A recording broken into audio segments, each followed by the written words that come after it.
Hey guys, it's Joe from Finding Faith, and I don't do a whole lot of vlogish style videos, but once in a while I need to talk about what God is doing in my life. So I took the last week off, and now I'm kind of trying to get back into the swing of doing videos. I just finished one of the most challenging times of my entire life with a rotation that was not very good for me personally, but still taught me a lot.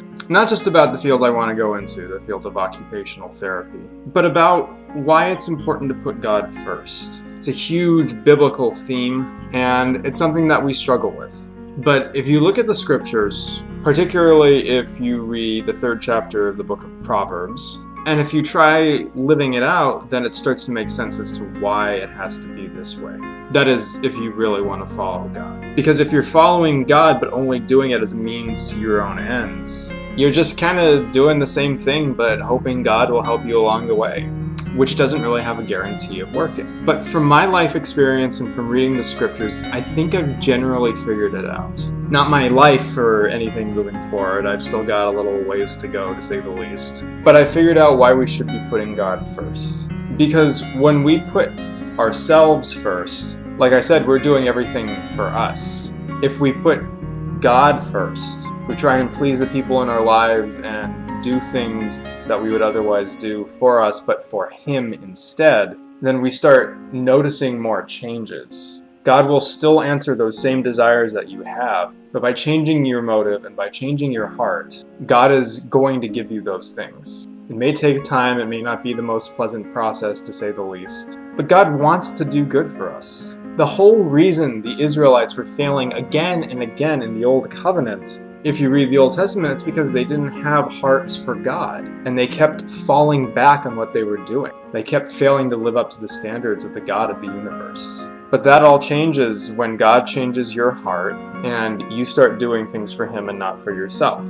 You want that job, you want that car, you don't have to stop wanting those things, but by putting God first, by deciding you want these things because you can honor God with them, then God will gladly answer your prayers. And in the meantime, you get to become a changed person. You get to become this new creation. You meet new people, you learn about yourself and about the world and about the God of the universe. Like I said, this is not an easy thing to do. You will falter.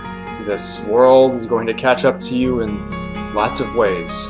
And I can't guarantee you will succeed every time in everything that you do. And that's where the trust in God comes in. Because with God, success isn't necessarily success where you see it as success. So if God takes you on an experience recently, as He did with me, and if you don't succeed in it like I didn't in the way that you expected to, then there is purpose behind it. Now, in my case, God removed a big issue that I had trying to please people too much. With you, it may be something entirely different.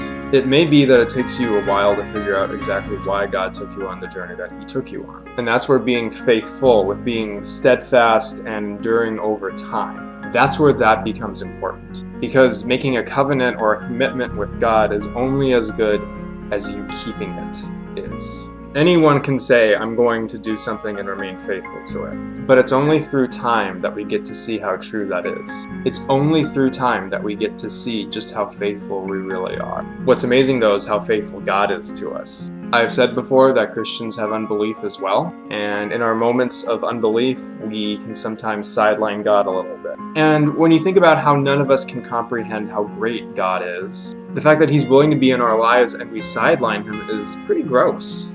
And yet He's faithful to us, and that says more about Him than it does about us. So in summary, God is willing to be with us to the end, no matter what, if we are with Him. And through that, He is willing to give us the things that we want, sometimes in even greater ways than we had expected to achieve them. We just have to remain trustful and be faithful to the end. It's like running a race. Guys, thank you all so much for watching. I hope this video helped to encourage you wherever you're at, whatever it is that you're doing, and that moving forward you can all have stronger walks with God. Alright, as usual, please remember to subscribe to this channel if you haven't already. And go ahead, like, comment, share this and other videos. And I look forward to seeing you guys in the next one. I'm probably going to go back to my normal videos, a little bit away from this vlog style for a bit. In the meantime, have a blessed day or a blessed night, and I'll see you in the next one whenever it comes out.